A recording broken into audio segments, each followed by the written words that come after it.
the long arm that once changed the course of the war and forced the occupiers to abandon Kherson and then flip the board again. Атакамси себе показали. Forcing the Russians to rethink the meaning of the word rear. How is a weapon once so top secret and strategic for Ukraine gradually sliding back into a tactical role? What are the legendary HIMARS hunting these days? Hello to all viewers of Weapons of Victory. We are currently at one of the positions held by Ukrainian defenders who are targeting Russian forces with American HIMARS. Do they still stand a chance on a battlefield now totally dominated by drones? When nobody else can handle it, our rocket flies. And could HIMARS ever reclaim its status as a true game changer? Guys, we've got a target. Summer 2026. The so-called Oleksandrivka direction, where 3 Ukrainian regions meet. A HIMARS MLRS crew receives target coordinates and heads out on a combat mission. The needed data is fed into the fire control system while still en route. The computer runs the calculations instantly, and the shot fires almost the second the vehicle reaches its firing position.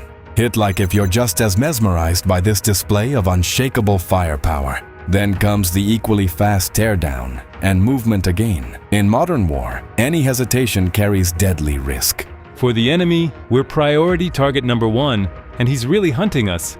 Because we caused him a whole lot of trouble, let's put it that way. The rocket hasn't even reached the target yet, and HIMARS is already pulling out of position. Because within minutes, strike drones, KABs, or even an Iskander will come down on the exact spot where the vehicle just stood. When it comes to hunting HIMARSes, the Russians spare neither resources nor effort. But today, the guys aren't rushing just for safety reasons. Aerial recon reported a direct hit. Mission accomplished flawlessly. It's not like this is anything unusual, but seeing your own work from the outside is always something. So this is what today's work looks like. This time, HIMARS took out a gun in the enemy's rear. Direct hit on target. Fragmentation radius is 50 meters, meaning all enemy positions in that zone should be wiped out. HIMARS was developed, first and foremost, for counter-battery warfare back in the final years of the last century. But in the early stage of its service in Ukraine, these systems carried out missions with far higher stakes. Why? And which ones exactly? Ukraine received its first HIMARSes in June 2022. By that point, the front was already crawling forward at a snail's pace, but the occupiers had a massive advantage in artillery. Tens of thousands of shells rained down on Ukrainian positions every single day. It seemed like there was almost no way to change the situation. But this American rocket system, in the hands of Ukrainian fighters, did something that even a lot of military experts didn't see coming back then. It didn't hunt tanks. It didn't get into artillery duels. It didn't work the front line. So how did the Ukrainians actually use it? Depots are a very important target. I've got friends in the artillery who confirm that because we're hitting more of the occupiers' ammo and depots, they can't bring enough firepower down on our infantry, on our artillery. Ammunition depots, command posts, bridges, river crossings, rail hubs, everything that let the Russian grouping keep fighting the war suddenly found itself under threat. The occupiers ran into a problem they couldn't fix fast. They simply didn't know how to stop HIMARS. Because this launcher moves so fast, the odds of catching us drop to almost nothing. Basically, we minimize every factor that could let the enemy spot us and hit us, or find our staging areas, our concentration zones, and so on. High mobility isn't just baked into the designer's concept, it's literally in the first words of the name. High mobility artillery rocket system. So catching a HIMARS in place is nearly impossible. Get the coordinates, move out, fire the rockets, and a minute later, gone. By the time the Russians opened return fire, the Ukrainian vehicle had long since disappeared.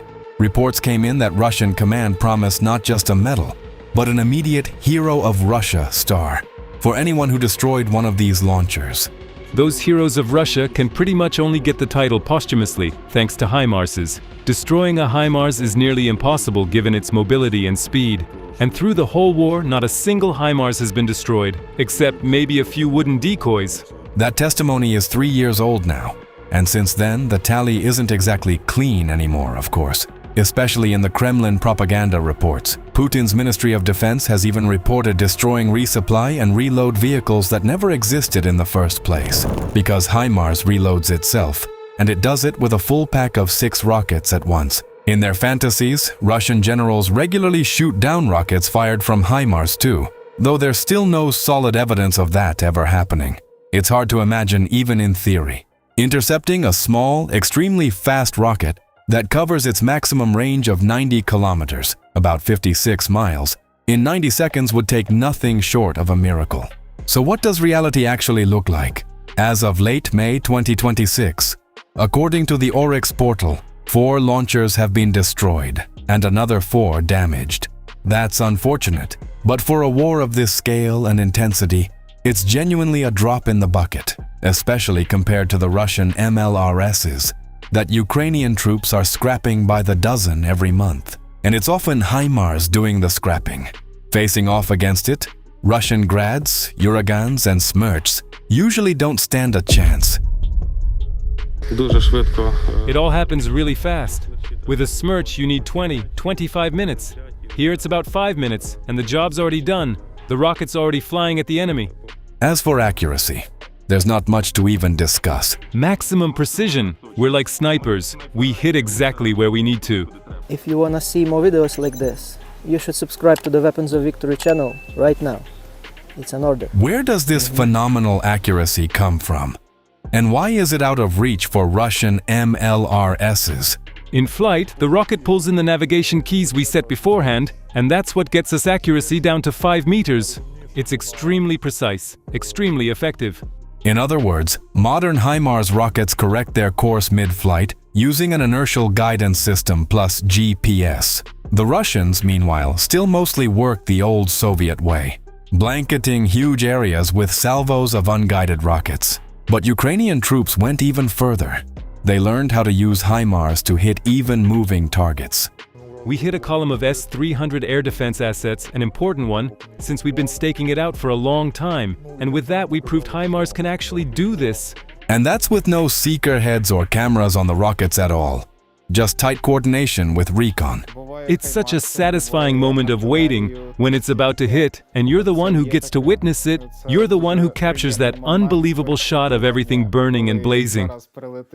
How did this sudden Ukrainian advantage change the course of the war? By the fall of 2022, the Russians already felt the crushing effect and had to push their ammo depots dozens of kilometers further from the front. And the collapse of logistics support for their grouping in Kherson forced the occupiers to abandon that Ukrainian city, essentially without a fight.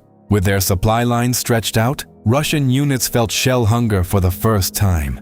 Their beloved firewall tactic started breaking down. It looked like HIMARS was the universal solution that had rewritten the rules of war. But every war is a constant race of adaptations, and soon the Russians found their answer. What did they come up with, and how did the Ukrainians respond? Using GPS spoofing, the Russians learned to knock rockets off target. Does that mean HIMARS stopped hitting its marks? Of course not. Electronic warfare's effectiveness is often relative, and knocking a rocket off by a few meters doesn't always save the target, especially when you're talking about, say, an airburst detonation of a shrapnel warhead packed with tens of thousands of small fragments. But the effectiveness of these strikes really did drop. So what was there to do? The experience of using GMLRS in a war against a powerful adversary handed the American manufacturer 2 tasks at once. First, make the rockets more resistant to EW. Second, speed up development of longer-range munitions. Why? Because by that point, the Russians had already pulled their logistics and command posts deeper into the rear.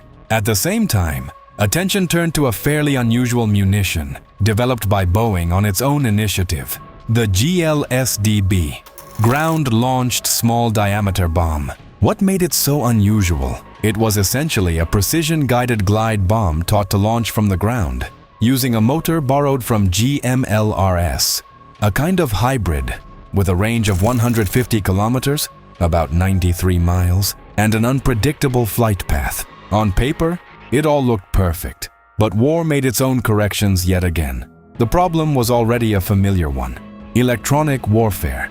The glide phase made GLSDB's flight longer and gave the enemy more time to mess with the munition's navigation.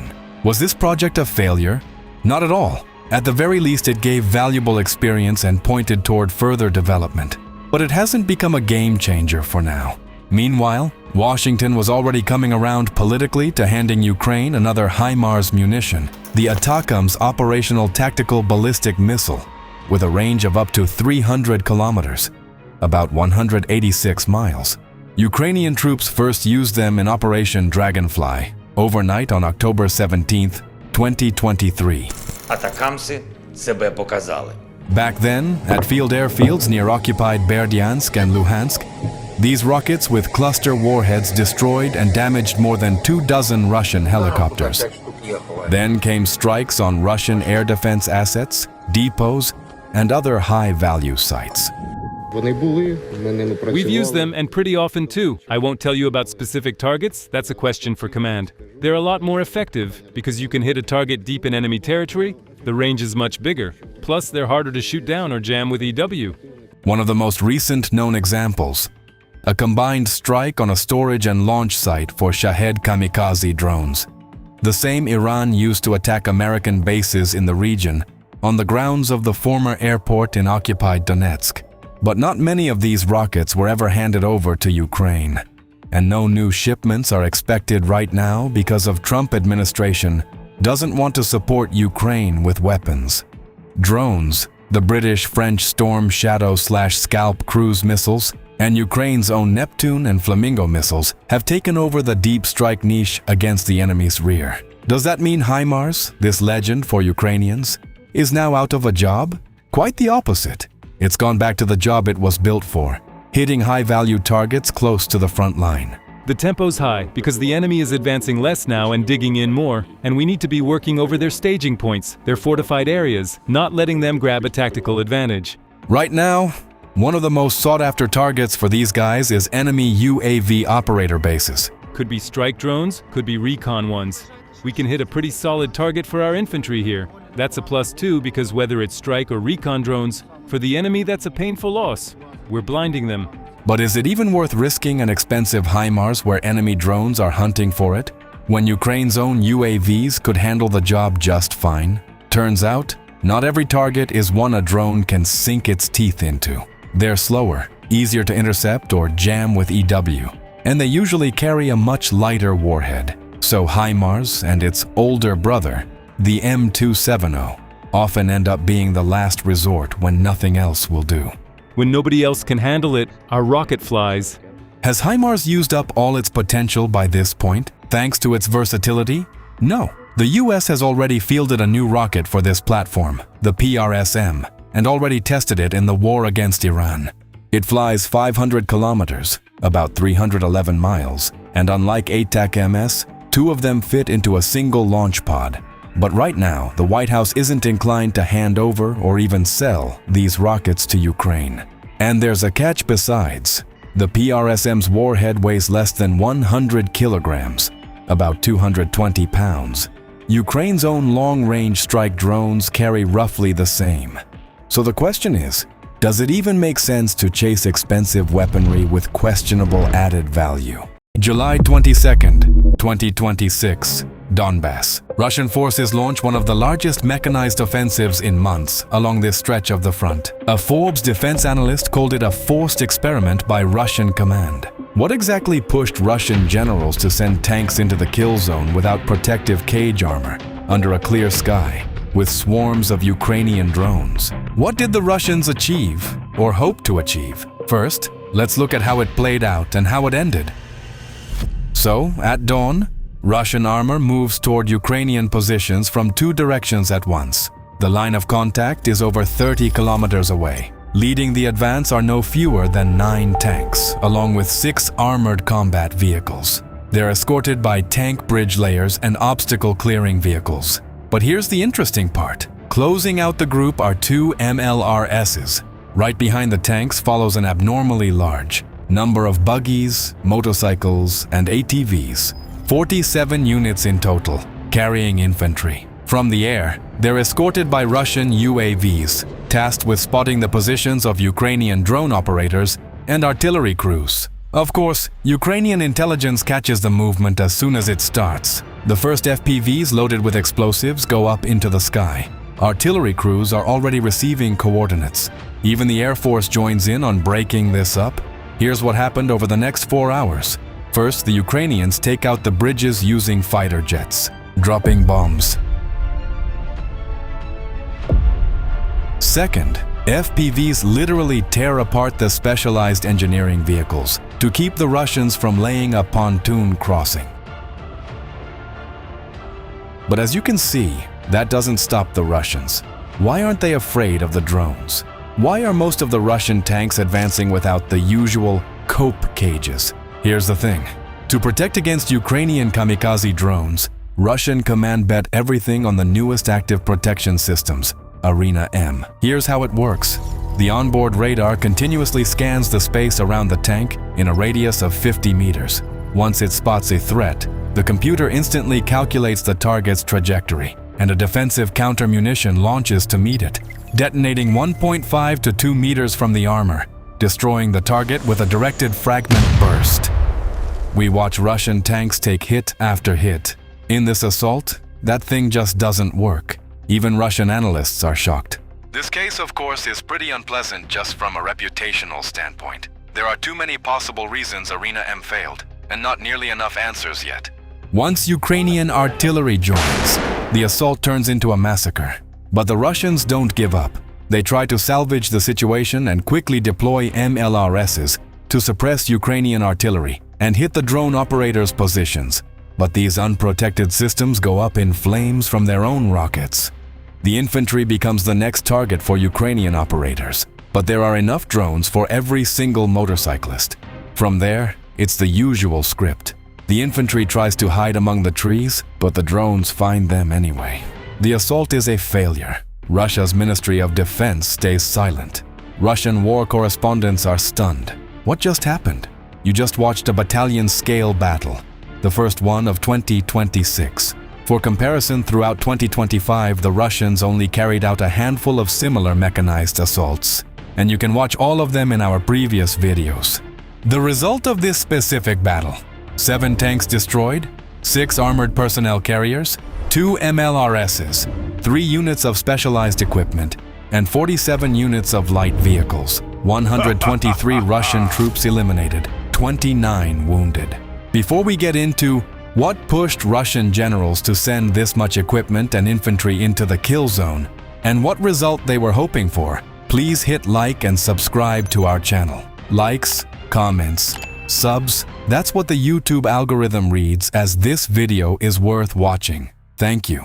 So, Dobropilya and Kostiantynivka, one of the hottest spots along the entire front line, because key logistics routes run through here. These 2 towns specifically are what the Russians are trying to take, since capturing them opens the road to the main Ukrainian fortress of the Donbass, Kramatorsk. Throughout 2025 to 2026, Russian forces have used small group tactics, where fighters try to cross the kill zone in pairs or alone. The Russians do show some success infiltrating certain settlements. Houses, basements, and outbuildings let them dig in, since every structure becomes natural cover. The Russians often pass off these lone infiltrations as capturing a settlement, but this tactic delivers limited results. Most of the time, these groups get spotted and wiped out by the Ukrainians before they can even dig in. So real Russian advances usually happen very slowly, literally tens of meters a day. Sometimes the Ukrainians launch counterattacks and take back what was lost. From a military tactics standpoint, this is a dead end. But Putin absolutely will not accept this situation, because a crawling advance of tens of meters a day completely wrecks his strategic plans and deadlines for seizing the Donetsk region. According to Bloomberg, Russia's defense ministry has assured the president it can establish full control of the area by the end of the year, one person said. But to make good on that promise, they'd need to occupy more than 5,300 square kilometers. At the current pace, that's absolutely impossible within the set timeline. That's exactly why the Russians are going back to mechanized assault tactics, but with some tactical changes. What's different? Let's break it down into stages. Stage 1, build-up. The Russians no longer mass big tank fists in one spot, since Ukrainian long-range drones and artillery wipe them out immediately. Equipment gets stockpiled in a scattered way, 2 to 3 units at a time in tree lines, deep ravines or among ruins, 10 to 15 kilometers from the front line. Stage 2, micro-logistics. Nothing new here. Fuel and ammo. Get brought in at night or under cover of electronic warfare, using ordinary civilian off-road vehicles or motorcycles to avoid drawing the attention of Ukrainian aerial reconnaissance. The new approach shows up in the next stage. Stage 3, synchronized movement of scattered columns. But instead of one big column, which is an easy target, the Russians launched smaller armored groups simultaneously from different directions. The goal is to split the attention of Ukrainian artillery and UAV operators. Tanks fitted with the Arena M system were supposed to shoot down Ukrainian FPVs on approach. The rest of the vehicles and infantry were meant to stay under an air umbrella. And that's another innovation. The updated tactic calls for reconnaissance drones like Zala, Orlan or other recon variants to fly, constantly ahead of and above the column, feeding back a real-time picture. Their job is to spot Ukrainian firing positions, ATGMs, artillery, mortar crews. Lancet drones were supposed to strike them, clearing the path for the vehicles. It was at stage 3 that the failure you just watched happened. The armored fist of tanks broke down in the final kilometer. But what was supposed to happen if the breakthrough had succeeded? IFVs and APCs that made it through the minefields and fire control zone were supposed to drop off troops at top speed into the first line of Ukrainian trenches or key tree lines, then pull back to a safe distance. Russian infantry was supposed to dig in fast and turn the breakthrough into a permanent defensive position. Russian operators were supposed to get their strike FPVs into the air quickly to stop the Ukrainians from launching a fast counterattack.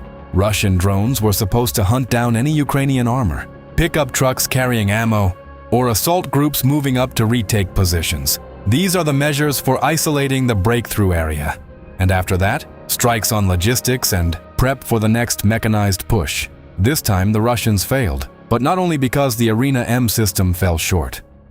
So how do the Ukrainians break up these assaults? First, hunting the scouts. Anti-air FPVs take down enemy Zala or Orlan drones by ramming them or detonating in mid-air. These are specially designed high-speed quadcopters, capable of climbing to 3 to 4 kilometers and hitting speeds over 150 to 200 kilometers per hour, catching up to enemy wings. Second, the remote anti-armor mine system drops mines in the path of vehicles already on the move. At the same time, trench-mounted EW near the positions creates blind spots for Russian drones, and signals intelligence pinpoints the frequencies of enemy operators and jams them. Direction finding on remote control signals locates the dugouts housing FPV operators, which then get hit by either drones or artillery. Realistic decoy howitzers and vehicles trick the Russians into wasting lancets on plywood, exposing their own positions in the process. But the main thing is coordination across every unit. It was thanks to that coordinated teamwork that the Ukrainians managed to beat back this attack. Still, this won't be the Russians' last attempt to break through the defense. Next time, they'll come up with something else. Tell us in the comments, how do you think the next Russian mechanized assault will differ from this one? Do you think Russia will manage to take the Donbass by the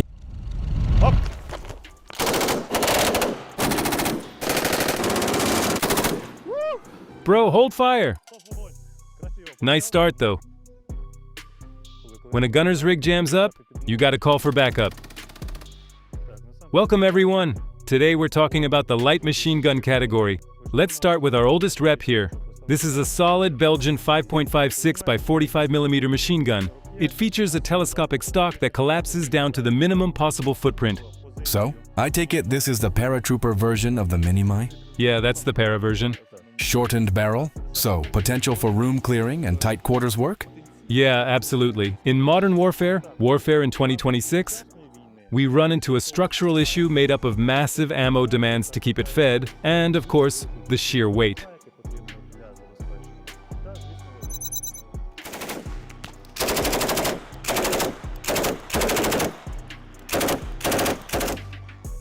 Moving down the line, we've got another Belgian machine gun. This one in 7.62 by 51mm. Key build features: a modified stock, a longer barrel, we're looking at 16 inches here, extra weight, and obviously the heavier 7.62 by 51mm NATO round. Running this thing takes more options and serious physical grit from the machine gunner. And a damn good back. Yeah, a heavy-duty frame to haul all this iron. Now, if you watch the streams or check out actual assault clips, you're seeing machine gunners active less and less. Yeah, that's real. It comes down to the realities of this war, logistics headaches, and massive foot march distances for the guys, which means we have to trim down the fighter's gear weight. Unfortunately, it leaves us in a spot where machine guns are now used almost exclusively for positional warfare. During assault actions, we try to stay light and work with smaller arms. But once we're consolidating, digging in, and setting up defense points, we gladly unleash every class of machine gun we've got.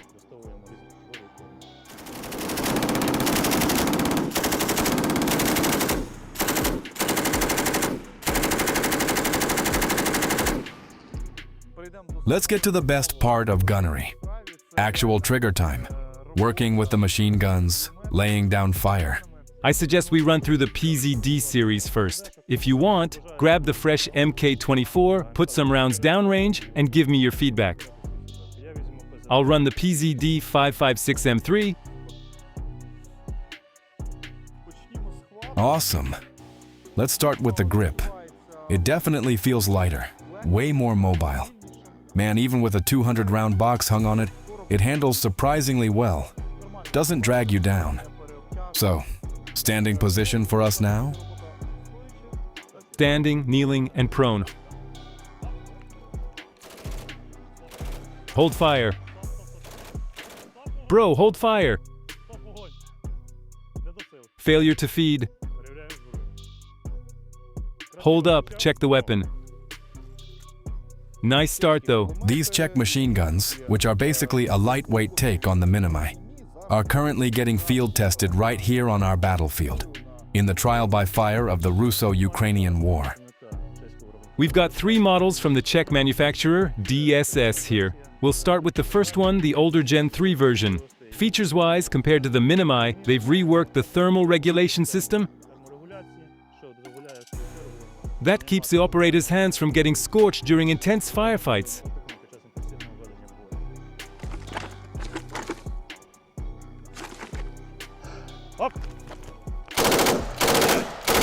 Stop! Hold up! Something's off again.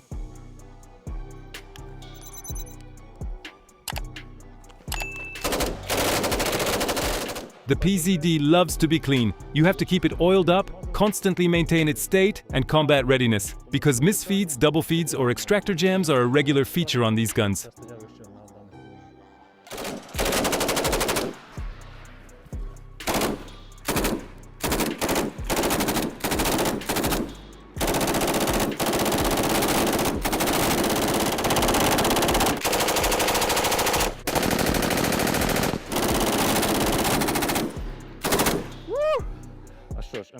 Alright, the MK24 PzD class, 5.56 by 45mm chambering. The whole point of this weapon is weight reduction. Compared to the older build, they shaved off roughly 30% of its weight, around a third of the load. And as for the weight, if that one's sitting around 7 kilograms, 15.4 pounds, what are we looking at here? This one runs roughly 6 kilograms, 13.2 pounds, dry, no ammo.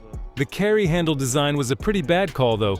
For whatever reason, they didn't leave enough clearance for operator's palm to get a solid grip. The gap is minimal, and the Picatinny rail gets in the way completely. In my book, that's a failure. In combat, anything that adds extra injury risks for the fighter is a massive drawback. This machine gun came into service with our brigade back in 2024. It was fielded recently, so our guys barely have any real trigger time with it yet. We're gathering operational experience literally right now with you. Through meetups like this? Yeah. If I had to give feedback, it performed solid. Cycle's pretty smooth, no crazy heavy recoil, and it's pretty easy to adjust your aim mid-burst. They worked on weight compensation, which in turn helps you lay down more precise fire and handle the weapon smoothly on the move. I suggest we try a quick move and shoot drill now. Hopefully it shows what it's got in action.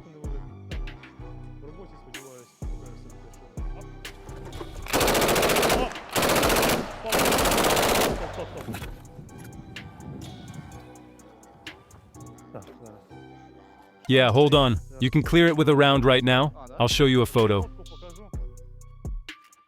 Your brigade has such a rich gunnery tradition.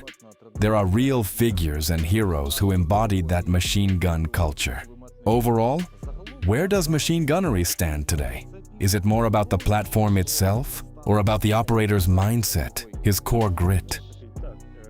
We get that some fighters just have a natural drive for it. They want to be the ultimate argument on the battlefield, and they're drawn to it. Most people might picture a machine gunner as some massive guy, 100 plus kilograms, 220 plus pounds.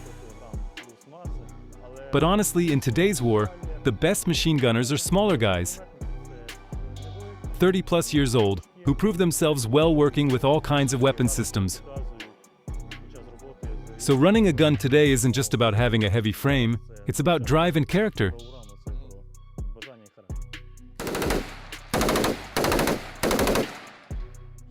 There's a clear drill for when a weapon jams, when a machine gun locks up. But what do you do when the machine gunner jams? When a gunner jams, I guess you call in backup, call up a fresh gunner. You could put it that way, but look, today we worked with light machine gun platforms. I started this war with just 500 rounds of large caliber ammo, ones my friends managed to scrounge up for me. In 2022, most Ukrainian snipers still used Soviet rifles. Only special units had a small number of Western-made rifles. This is the Ruger SFAR carbine, and this is the Ruger precision rifle, chambered for the Lapua Magnum round. On one hand, having an SVD and an AK-74 was good, because ammo for them was always available and you could survive. But on the other hand, this war demanded bigger calibers and longer range. In the 21st century, the SVD isn't a sniper's weapon. It's not even a marksman's weapon anymore. That's the past. On the battlefield, a marksman carrying one doesn't live very long. Over the course of this war, Ukrainian snipers across every unit went through a real revolution in the advanced weapons they use. The SVD isn't a bad weapon in skilled hands, but after the Barrett, I'm not picking it back up. Even the Russians don't want the SVD anymore, even though this rifle is still the official sniper weapon of the Russian army. So on both sides of the front line, snipers are running Western hardware. Each one costs thousands of dollars. In the world of optics, it's the Rolls-Royce. Новенький Rolls-Royce. Plus the extra gear, plus professional training. A sniper has always been the elite. In this video, every rifle Ukraine's snipers actually carry, from the ones you already know to the ones you don't, and an answer to a question this whole war keeps raising. If a drone can see everything and hit anything, why does Ukraine still need a man lying in the dirt, waiting for one shot? So, once upon a time, the SVD was a revolution. Reliable, long-ranged, and fast-firing. One of the most mass-produced sniper rifles in the world. In the hands of an experienced shooter, it's still dangerous, but its time has passed. That's why Ukrainians went looking for a replacement. The SVD is so outdated that even snipers and marksmen in the Russian army, where this rifle is still officially considered the standard, are switching to Western rifles bought through third countries. But the Ukrainian army gets them officially, either through volunteer funds or through state procurement. Today I don't buy ammo anymore. I don't buy rifles anymore because I'm fully supplied, and I even get to choose. For example, this is a brand new Ruger precision rifle, a 2020s model. I can get a rifle like this through official channels. The Ruger precision rifle is the flagship long-range rifle that turned the precision weapons market upside down. Because this budget rifle, chambered in Lapua Magnum, has an effective range of over 1,500 meters, and the accuracy rivals custom-built rifles. Yeah, it'll shoot as accurately as you're skilled and as good as your optics are. Thanks to the price, Ruger precision rifles are flooding into Ukraine through the big volunteer funds. That's why they're one of the most common bolt actions in the defense forces. But is there a difference between official and unofficial supply channels? Sometimes, yes. My Barrett is a military spec model. It's got a machined billet receiver, a fluted swappable barrel that cools really well. The military version of the Barrett MRAD ships exclusively through official channels. In the U.S. Armed Forces, it's designated the Mark 22 ASR, Advanced Sniper Rifle. The military rifle differs a bit from the civilian version. The receiver is finished in a specific camo color, the stock folds to lock the bolt, and so on. Every unit goes through strict quality control, but the material quality and the quick change barrel system on the military version stay exactly the same as on the civilian one. So what's the fundamental difference then? In the military version, the chamber only accepts the correct rounds. That's a huge plus. No gas leaks, meaning the chamber is tuned to perfection, but only for factory ammo. We're talking about the new generation .338 Norma Magnum round. As the defense trade outlet Small Arms Defense Journal notes, this new cartridge is expected to eventually fully replace the Lapua Magnum on the throne of top tactical long-range rounds. The Norma Magnum was developed by American competitive shooter Jimmy Sloan, together with the Swedish ammo maker Norma Precision. So what makes it better than the Lapua Magnum, the round most heavy sniper rifles run? At long distances, the Norma Magnum bullet stays supersonic longer and gets pushed around by wind a lot less. That's exactly what a sniper needs at extreme range. This was achieved with one engineering trick. They made the Norma Magnum casing shorter and the bullet longer. A longer bullet holds its velocity better and gets drifted less by wind over long distances. Ukraine's defense forces have at least a few dozen types of sniper rifles in service. Across different calibers and manufacturers, every sniper has 2 to 3 rifles, sometimes even more. Along with the Barrett M82, we run the Desert Tech. Хлопці працювали з Desert Tech. This is the Desert Tech HTI, Hard Target Interdiction. Look, its trigger group and magazine sit behind the trigger, inside the stock, what's called a bullpup layout. A bit unusual. But what does that layout actually give you? Before we get into the details of this rifle, Don't forget to subscribe to the Weapons of Victory channel and leave a comment.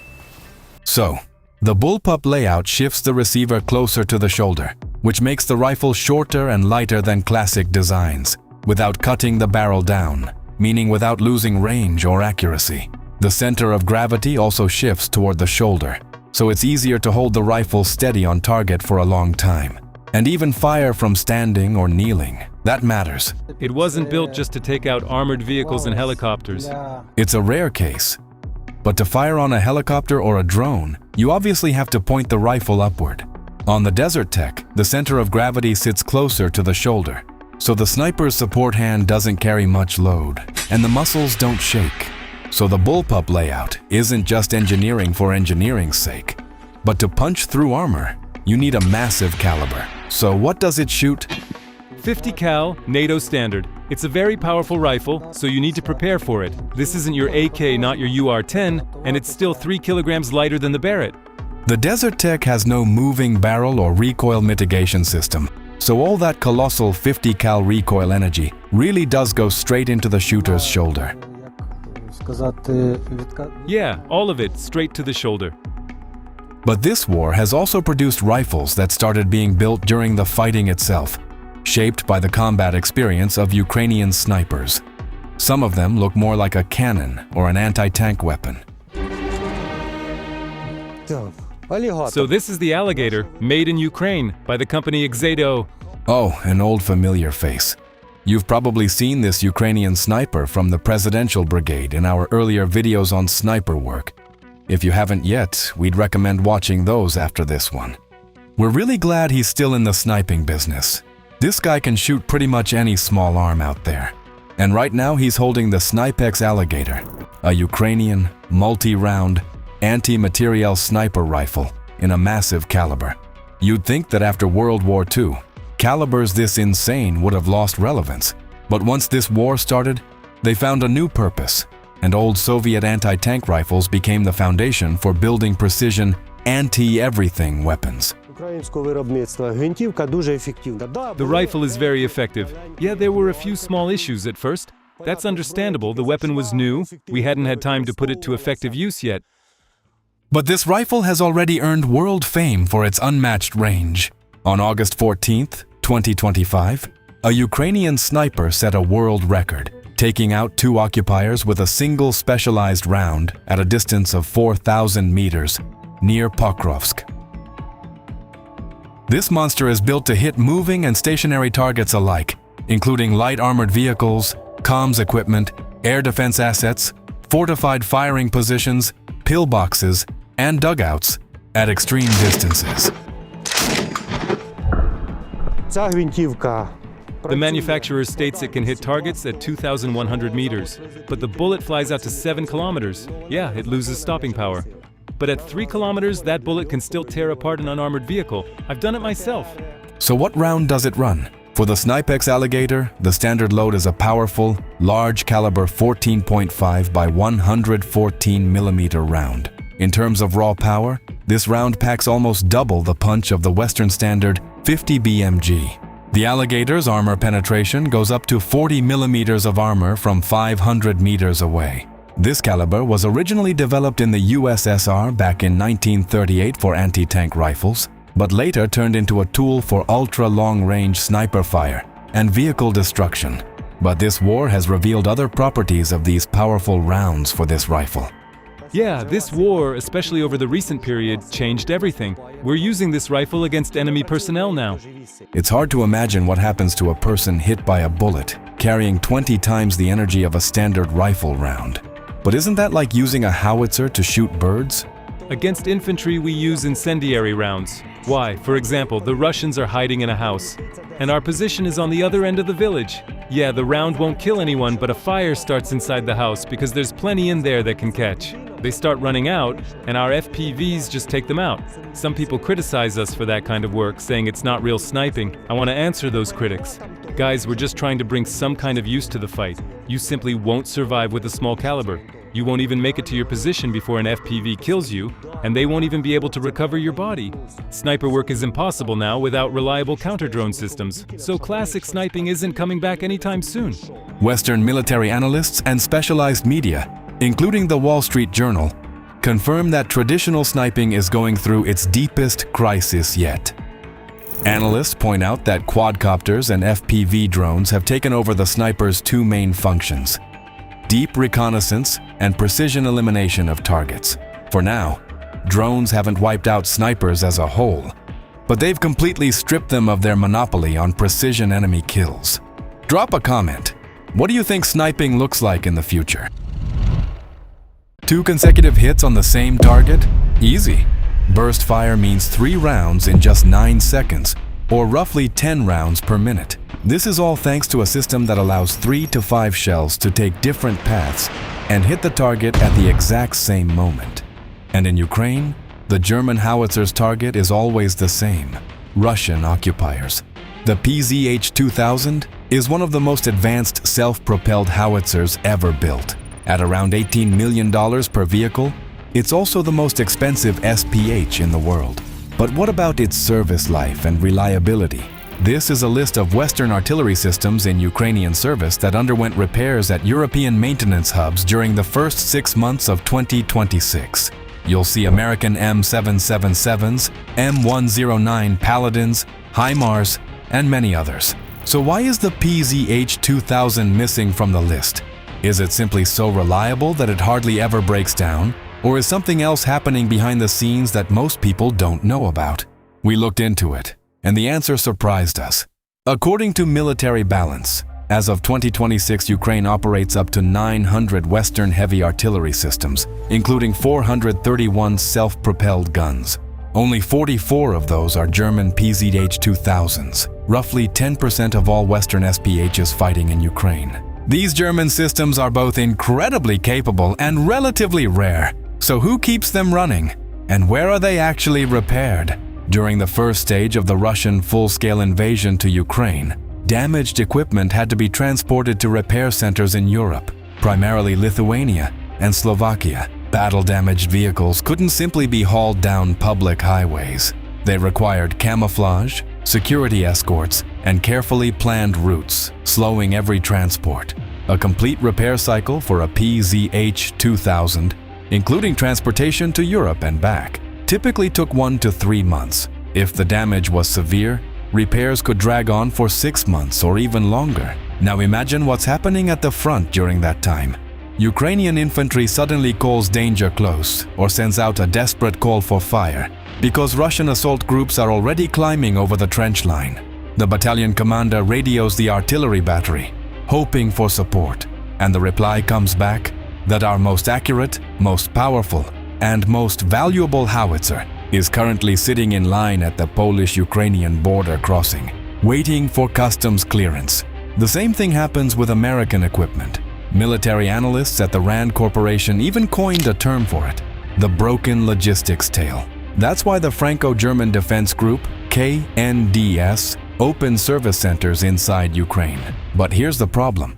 It's extremely difficult to hide a repair facility that constantly receives heavy armored vehicles from Russian missile strikes. According to numerous reports, some of these facilities may even be located deep underground for security reasons. Today, routine maintenance, field repairs, and full overhauls of KNDS equipment, including Leopard 1s, Leopard 2s, PzH 2000s, as well as the French Caesars and AMX-10 RCs, are carried out inside Ukraine by Ukrainian technicians. Those underground repair facilities have solved the logistics problem. Instead of spending months traveling across Europe and back, a PzH 2000 can now be repaired in just a matter of days. But what actually breaks down most often? Which components of the world's most expensive self-propelled howitzer require the most attention from Ukrainian technicians?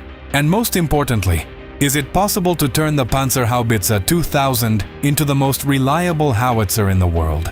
In this video, we'll show you the most common failures of the PzH 2000 revealed by the Russo-Ukrainian War, explain why they happen, and then reveal the upgrades these German howitzers are receiving in Ukraine. But before we get into the technical part, Don't forget to subscribe to the Weapons of Victory channel and hope to see you soon. now, let's start with the breakdowns. At the very top of the list of components that keep Ukrainian technicians busy is the autoloader. This is one of the most sophisticated assemblies on the entire vehicle, an engineering masterpiece. It's also probably the most valuable feature, considering that every 155mm shell weighs at least 45 kilograms.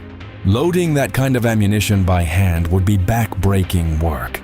The irony is that without the autoloader, burst fire and multiple round simultaneous impact, MRSI, simply aren't possible. It's entirely possible that this autoloader is one of the main reasons the PzH 2000 is the most expensive self-propelled howitzer in the world. So why does it break? The problem is that the engineers who designed the PzH 2000 never imagined it would end up fighting in conditions that resemble World War I. The system was designed for about 100 rounds per day. But in Ukraine, 100 rounds is barely anything. Crews routinely exceed that figure several times over. With non-stop firing, the breech, rammer, and ammunition conveyor are subjected to enormous mechanical stress, constant vibration, and extreme heat. Eventually, the sophisticated automation starts throwing critical error codes, jamming, or failing completely, turning one of the fastest-firing self-propelled howitzers in the world into little more than a steel box. When the autoloader fails, the crew can still fight by loading and laying the gun manually. The German designers did provide backup procedures for emergencies. If the autoloader goes down or its electronics fail, we switch to manual loading and keep firing. But operating the world's most advanced howitzer like a manually loaded field gun is exhausting and effectively sends the crew 50 years back in time. Let's move on. The second major weak point is the L52 gun barrel, developed by Rheinmetall. The 52 means the barrel is 52 calibers long, more than 8 meters. It's another masterpiece of military metallurgy.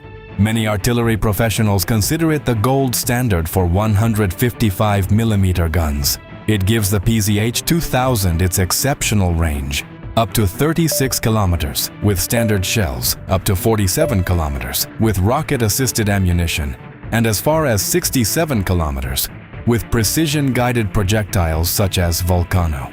The Rheinmetall L52 features a chrome-lined bore that not only extends barrel life, but also helps deliver remarkable accuracy. The company uses a highly specialized chrome plating process that preserves the structure of the hardened steel rather than weakening it. In the minds of the German engineers, the PzH 2000 was supposed to fight like this: fire a handful of highly accurate rounds, destroy the target, Then the crew drives off for a cup of coffee while the howitzer heads in for maintenance. Barrel life? Roughly 2,000 to 2,500 rounds, depending on the type of ammunition being fired. The barrel's condition is constantly monitored by onboard electronics. Once it approaches its service life limit, the system starts warning the crew that it's time for a major overhaul. One has to wonder, do those warnings annoy Ukrainian artillerymen, or do they just make them laugh? The good thing is, this gun can still fight even if it loses all its electronics. Anything the autoloader or the fire control system does automatically, we can do by hand. Everything has a manual backup. If the electronics go down, the gun commander must keep a manual firing log, recording every round the moment it's fired. In reality, it became a serious problem. The onboard safety system could completely shut down the gun to prevent a catastrophic failure. But because Ukraine simply didn't have enough long-range artillery, some PzH 2000s were firing up to 300 rounds a day. The barrels barely had time to cool between missions. And yet, despite that abuse, there were remarkably few catastrophic failures. CEO of Rheinmetall, Armin Papager, openly admitted in interviews that he was astonished by what Ukrainian crews managed to squeeze out of the L-52 barrel. Some reportedly reached 20,000 rounds, nearly 10 times the designed service life. Almost any other artillery barrel would have burst long before that point. The German steel held together. The chrome lining didn't. Under such extreme firing schedules, the chrome plating gradually peeled away, dramatically accelerating barrel wear and reducing accuracy. Replacing the barrel wasn't exactly easy either. You need specialized equipment. This isn't the kind of repair you can perform in the middle of a forest with nothing more than a log for leverage, like crews sometimes do with the British AS-90. We've actually covered how Ukrainian crews repair British self-propelled howitzers right in the middle of the woods while the war is still raging. You can find that video on our channel after watching this one. It perfectly illustrates the difference between an SPH designed in the last century and one built for the 21st century. In the early years of the war, replacing a PzH 2000 barrel meant shipping the entire vehicle to Europe. Today, Ukrainian technicians can remove the worn-out 8-meter, 26-foot barrel themselves and install a new one without sending the howitzer abroad. Another major challenge for Ukrainian PzH 2000 crews has been its incredibly sensitive electronics. The fire control system was designed according to strict German safety standards. If the sensors detect a critical fault, the computer assumes there's a risk of an ammunition explosion or crew injury, and it automatically locks out the weapon, preventing it from firing. So what actually causes these error messages? And how are Ukrainian technicians solving the problem? The PzH 2000 loves cleanliness.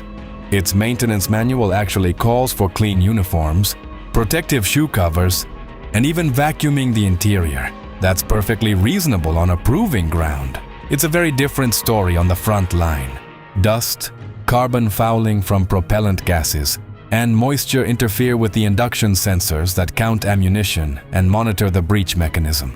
Meanwhile, the constant vibration from rough terrain or nearby explosions can disrupt communication between the sensors and the onboard computer. When that happens, the PzH 2000 can effectively go blind, shutting itself down right there in the firing position.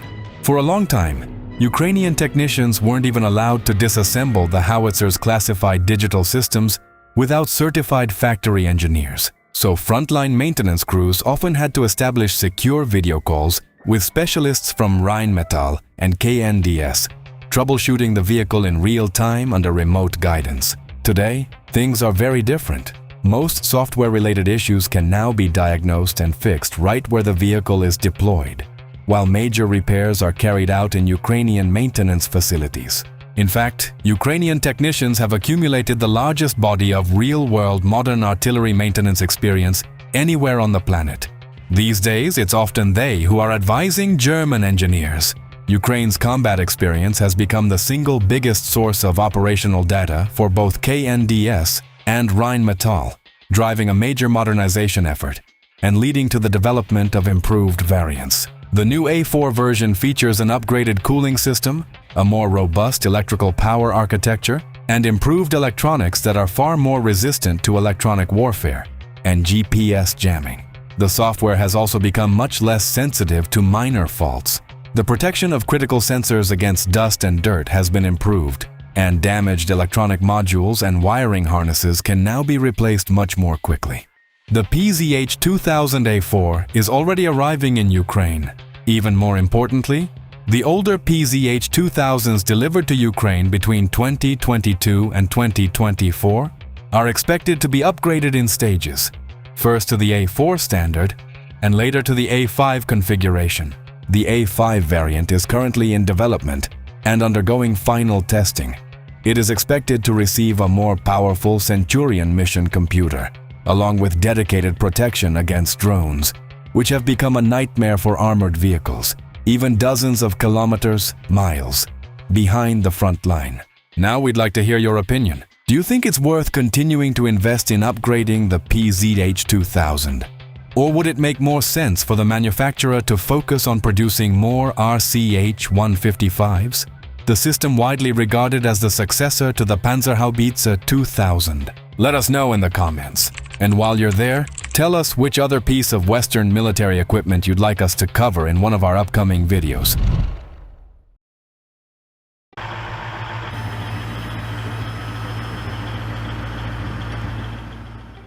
What you're looking at is a real combat vehicle. You can see it on the sides, all over the hull. It has been through a lot. Believe me, these vehicles save lives. Not just the infantry's, but the crews as well. You haven't seen the other side panels. They're covered with shrapnel damage, but the armor takes an incredible amount of punishment. Before I was wounded, I drove one without this additional armor. I think if we'd had this armor back then, the outcome wouldn't have been the same. But overall, there's no question about it. If it had been a Soviet BMP-1 or BMP-2 instead, the result would have been completely different. That's another huge advantage of these vehicles. We've had crews drive over mines, 3 mines in a row, for sure. And the crew still survived. Again, just for comparison, you'll definitely end up with your head rattled. But in a Soviet BMP, if the blast hits the left side, the driver usually doesn't survive. There was never any question of whether they were shooting at us or not. Whether you're scared or not, everyone's scared. You've driven the Bradley, you fought in it. Have you ever had the urge to keep one for yourself? Maybe drive it to your high school reunion.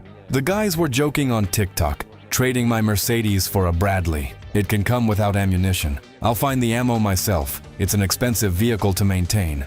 No doubt about that, it isn't cheap. But honestly, it wouldn't be a bad thing to have around the house. In your opinion, what qualities should a vehicle commander have? First and foremost, he has to be a leader and a guy with guts, just like the rest of the crew. My commander is simply an incredible person. God bless him with good health. Right now, he's recovering from his wounds. I'm waiting impatiently for him to come back. I really hope he returns so we can keep working together. The man who saved my life. Tsar, you're the best. I love you, brother. Because if it hadn't been for him, I wouldn't even be here talking to you right now. After combat missions, we always get together and go over everything. That position is doing this. You can see that. You've got that sector. I've got this one. I can see that landmark. I can see this landmark. We're constantly saying, guys, we need to move. They're starting to bracket us with artillery. Let's change positions. From here, I can cover that area. I can engage over there. I can see this. In combat, you squeeze every last bit of performance out of both yourself and the vehicle. And the Bradley delivers. These machines take an unbelievable amount of punishment. They're operating right at the limit. Maximum effort in every aspect. We all know tanks have those so-called cope cages mounted on top to reduce the chances of being hit or suffering catastrophic armor damage. But I've never seen one installed on a Bradley. Do you use those grills, as people call them? I haven't seen one on a single Bradley yet. Neither have I. We improve them in other ways. The guys add extra armor protection, additional protective systems, and reinforce certain vulnerable areas. As for a cope cage, I don't know. Maybe it could help against an FPV drone. But against FPVs, electronic warfare does the job. The jammers. Against a javelin, a cope cage is pointless. Anti-drone nets are useful when the vehicle is parked in one place. Everything has its purpose. This combat vehicle has reached an unbelievable level of popularity in Ukraine. Do you think that after the war, people will actually start naming their children Bradley? That would sound a little strange, but honestly, I wouldn't be surprised if it happened. Maybe people will end up naming their own cars Bradley. The truth is, though, the Bradley isn't the only impressive vehicle out there. I'm curious about the Martyr. I'm curious how the CV90 performs. I'd really like to try them myself someday, just to compare them. Machines like those are genuinely fascinating.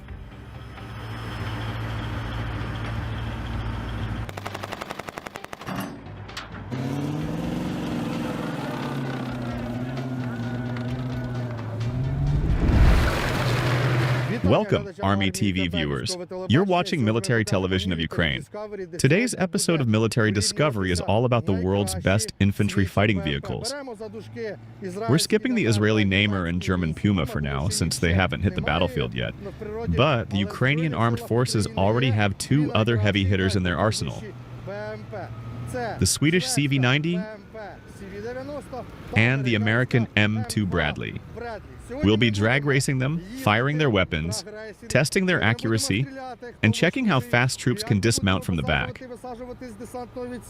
We'll talk armor, firepower, and everything in between, just to keep things interesting and find out which one comes out on top.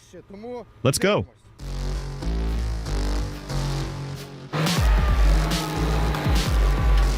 Vehicle weight? 38 tons, Engine power? 600 horsepower, Wheel or levers? steering wheel, Transmission? automatic, Top speed? 33 miles per hour, Vehicle weight?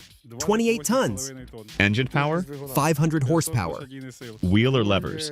steering wheel, Transmission? automatic, Top speed? 50 miles per hour.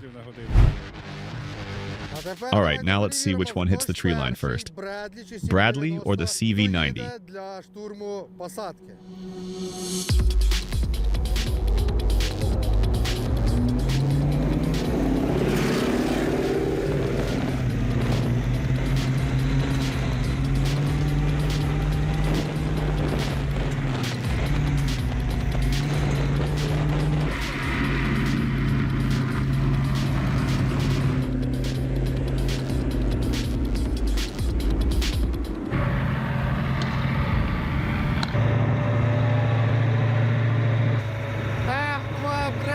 Bradley on the move.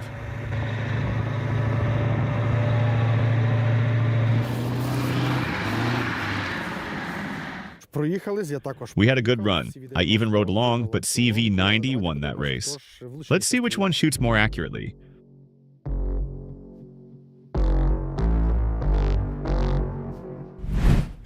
What's the caliber of the gun? 40 millimeters, Max range with high explosive rounds? up to 7.8 miles. Armor piercing range? Armor piercing goes out to 22 miles. Rate of fire? 300 rounds per minute. Autoloader? 24 rounds total? Yeah, three mags of 8 rounds, all out in 30 seconds. Max range to knock out a tank from the side? 0.9 to 1.2 miles. They've got real punch at that range.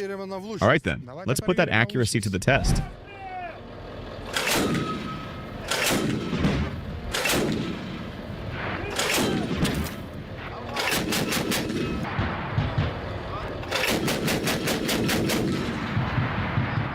What's the main gun on the M2 Bradley? That's the Bushmaster. Types of rounds it fires? High explosive and armor piercing. Max firing range? 2.5 miles. And its effective range? 1.2 miles. What about rate of fire? Around 100 to 200 rounds per minute.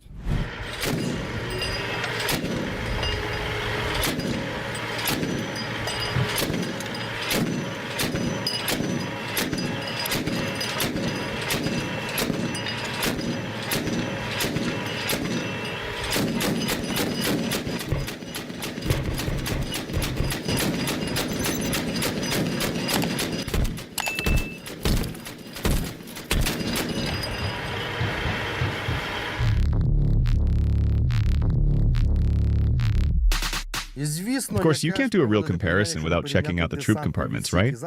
Let's start with the CV-90, and let's have our Cossacks show us how fast and smooth you can jump in. Dismount! Armor up!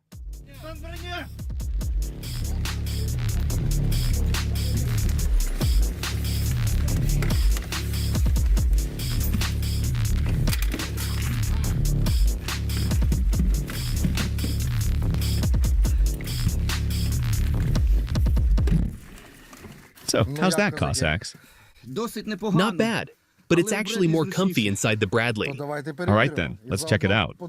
And while we're at it, let's see how fast we can hit the ground on command. Dismount. Hit the ground.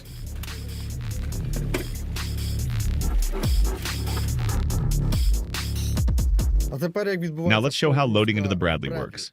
Dismount! Armor up!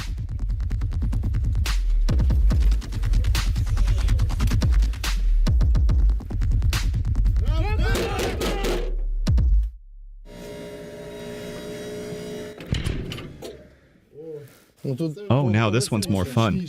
Yeah, the Bradley's way more comfortable, faster, and more efficient, especially when you're loading in under pressure. You can carry wounded brothers if needed, plus ammo and gear.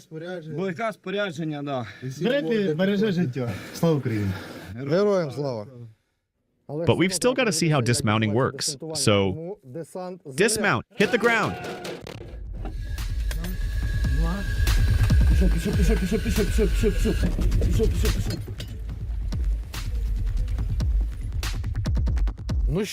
All right, we've had some fun. The drag race, CV-90 wins. In the shooting test, CV-90 also locked on quicker and took the target out. But I want to go back to the drag race because the Bradley's over 5.5 tons heavier. I think that made the difference in speed. CV-90 has those extra traction teeth. And Bradley doesn't have those, right? No, it doesn't.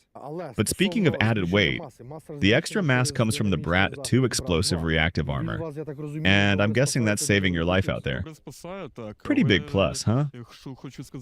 Yeah, it does the job. But even without the reactive armor, the Bradley's already 5.5 tons heavier. Add the extra protection, and that's another almost 4 tons. So what's the full weight? On paper, it's about 35 tons, and with the ERA, it's pushing 39 tons. All right, what's your take? Give us ERA too, let's even the odds a bit. But I'll say this, even without the ERA, it's holding up against FPV strikes. Only the extra armor takes partial damage. So yeah, even without reactive armor, it still holds. And this one's modular, right? So you can swap parts out? Yeah, absolutely. Everything on the turret's modular. The turret itself is about half the size. You actually see the rest is add-on armor. So modularity is definitely a plus. Now let's talk firepower. The Bradley's got a 25mm gun, while the CV-90 rocks a 40mm. In today's combat, when you need to rush infantry into the tree line and lay down a lot of suppressing fire, the Bushmaster looks better thanks to its rate of fire, especially when you switch it to 200 rounds per minute.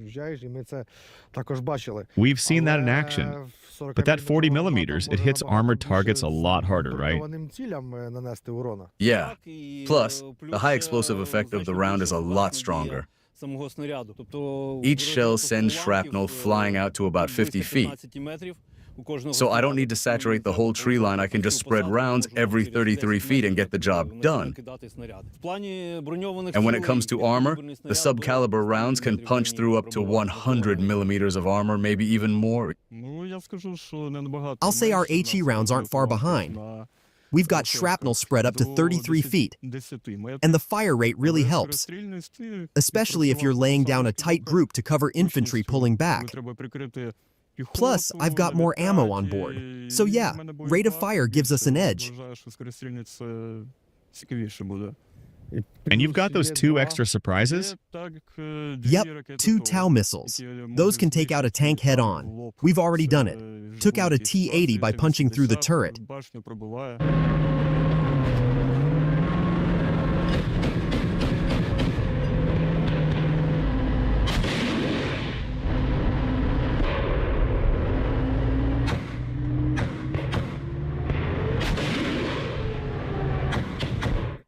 And our AP rounds armor piercing go through up to 70 millimeters of armor. So you're saying you could still use a few more heavy anti-tank options? But we've got an ace up our sleeve. We can fire very accurately from covered positions out to 8 miles. So kind of like light artillery? Exactly. Since we're already talking about guns and armor, would you want to replace the Bradley's 25mm with a 40mm Bushmaster? If we could keep the same fire rate we've got now, yeah, I think I would. And what about putting Bradley's explosive reactive armor onto the CV-90? I'd use some of it. Like along the sides? No, just on the front. But wouldn't that hurt your mobility? Definitely. A hit to the engine will stop the whole vehicle, so yeah, better to have some protection. Now about optics. I already spoke to the mechanics, and I know Bradley's got the edge here, right? Yeah, the driver's got a night camera and a thermal imager. As far as I know, you guys don't have that? We've only got a basic night vision scope. Plus, we've got displays for the troops in the back. They can see where the driver's going and what the gunner's targeting. They've got a clear view of the situation outside. Ours just has voice comms, old school analog, and all in Swedish, by the way. All right, let's talk mine blasts. Everyone knows Bradley can handle a TM series anti-tank mine.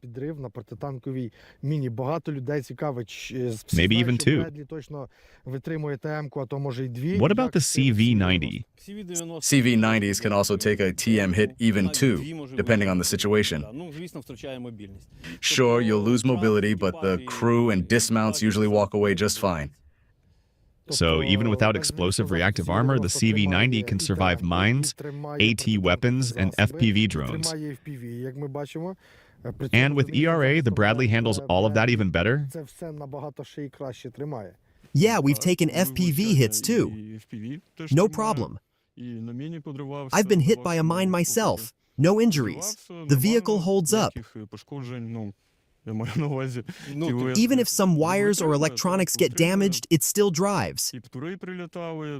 One time we took a 1.5 FPV hit, blew through the troop compartment, but the thing kept moving. And when it comes to night signatures, we've got to mention that massive advantage on the CV-90, the Barracuda camo netting. We've seen night footage where you can only make out the tracks and the troops jumping out. This cover blocks both visual and thermal detection. How much of a lifesaver is it really? That camo really works like you said. The thermal signature of a single infantryman is sometimes more visible than the whole vehicle on thermal. From personal experience, we had the CV-90 in a tree line, working from a concealed position. I walked off to the command post and came back later. I knew exactly where it was, it hadn't moved, and I still couldn't see it. You know, trees were bare, weather was clear. Only when I was like 30 feet away did I finally spot it, just standing there between the trees, dirty and blended in perfectly.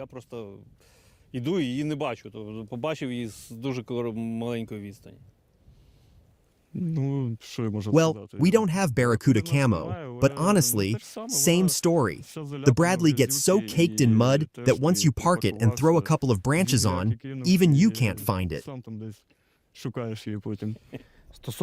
And about the Barracuda, it's also installed on the Swedish STRV-122 tank.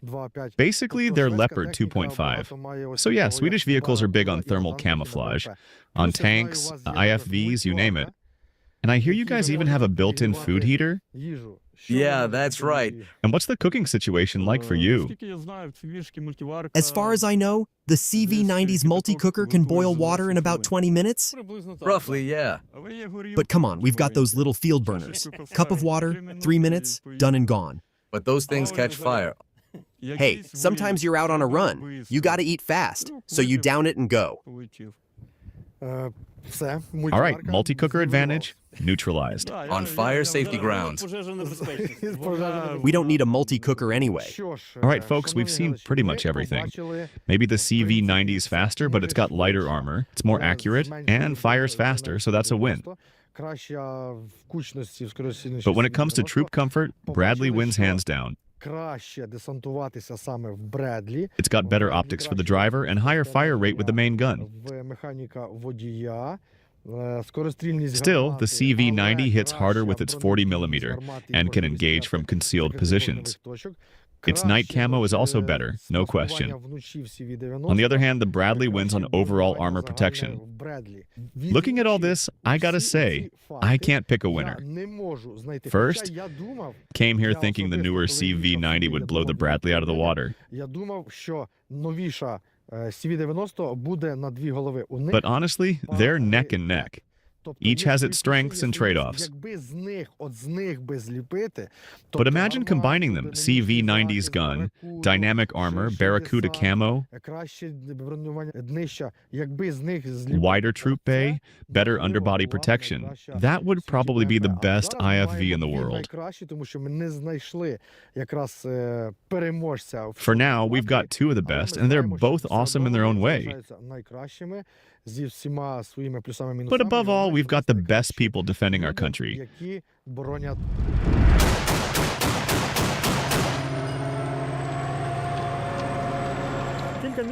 A few months ago, the 100th Separate Mechanized Brigade received the Bradley Infantry Fighting Vehicle, IFV. It's already become a legendary vehicle in the Russo-Ukrainian War. Today we're talking with the crews of the Steel 100, who are fighting in Bradleys on the Touretsk axis.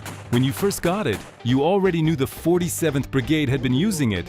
You knew it had a legendary reputation and was an incredibly capable vehicle. Weren't you afraid at all? Afraid you might not live up to those expectations? Of course we were scared. We were afraid something wouldn't work, that something would go wrong. But we learned. There were times when we hit mines, and not just one. The crew and the dismount infantry didn't suffer a single casualty. The tracks were blown off, the road wheels were ripped away, but the crew was fine, the infantry was fine, and everyone walked away on their own 2 feet. How much do you actually feel the blast inside a Bradley? I can't speak for the infantry in the back, but for us, because we're wearing our crew helmets with built-in communications, we don't even end up with concussions. The infantry is incredibly grateful because this vehicle can get into towns and positions that are extremely difficult for other vehicles to reach. Kipish, you're responsible for the weapon system on this vehicle. What have you got here? Well, I'm the deputy vehicle commander and also the gunner. My job is simple: acquire the target and engage it. With the 25mm M242 Bushmaster cannon. That's right. I know that before this you were an infantryman. Yeah. The last time I was out there, I spent 28 days on the frontline positions. When we rotated out, a Marder IFV evacuated us. Back then, I didn't even know I'd be switching to a Bradley. After we came back, my company commander offered me a chance to move over to armored vehicles. On those first missions, well, only a fool isn't afraid, right? I was scared. I thought I wouldn't be able to handle it, but my battalion commander told me he believed in me and that I'd make it. My first mission was on January 1st.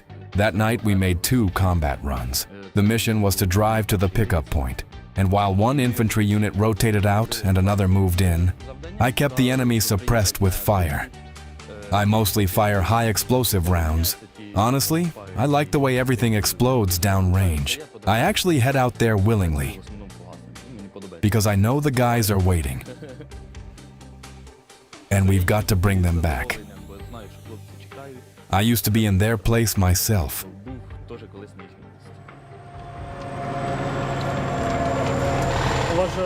Your brigade has Marders, UPRs, and now Bradleys.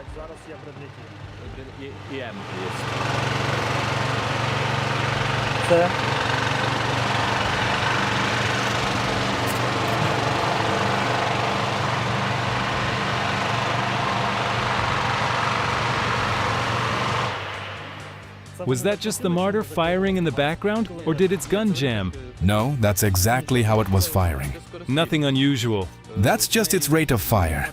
I think the Marder actually has a slightly higher rate of fire. Ladies and gentlemen, what you just heard in the background was a Marder firing its 7.62mm machine gun. This Bradley also has a 7.62mm machine gun. Can you send a burst like that too? Of course I can. So what's your impression? You climb into a Bradley after hearing everyone praise it, how great it is, how well it moves. Then you finally drive one yourself. Does it live up to the hype? Absolutely. It drives incredibly well. It goes wherever you need it to go. What's its top speed? On flat ground, it tops out at 60 kilometers per hour, about 37 miles per hour, which is what it's designed to do. It won't go any faster than that. Overall, it's an excellent vehicle. It drives great. Your job is probably the most critical one. You have to get the infantry to the objective, drop them off, pick them back up, not miss a turn, and arrive at exactly the right place because you don't have much time. Let's put it this way. I have to listen to the commander and memorize the route. And if I don't remember a certain turn, I'd rather ask the commander again to make sure we take the right one and get where we're supposed to go. It's a little weak in deep mud because the vehicle is so heavy, but overall, it gets through. Because it's a heavy machine. What's it weigh? 38 metric tons, about 42 US tons. 38 metric tons, about 42 US tons. That's with the reactive armor installed. And when you're driving at night, you've got some kind of... At night, you can drive using the night camera or through the vision blocks. If you're driving through the vision blocks, then you need the headlights. We try to drive with the headlights whenever we can. You can drive using the camera too. But it's more difficult because you can't always see a 45-degree or even a 90-degree turn. I might miss it.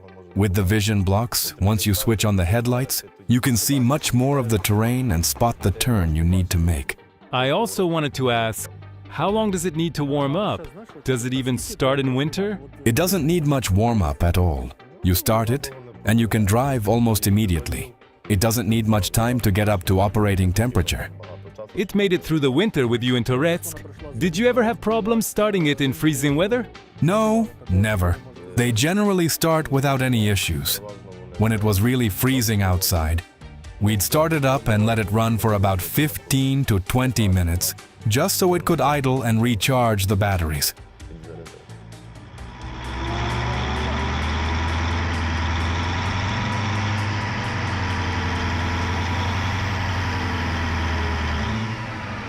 Before the infantry, what did you do as a civilian? I was a baker. A baker? Yeah, I worked at a bakery. I also went to the Czech Republic for work. Up until I was mobilized, I was still working in a bakery. God willing, after you're demobilized, will you go back to it? No, I'd stay in the military. So you've really fallen in love with this job even more than baking?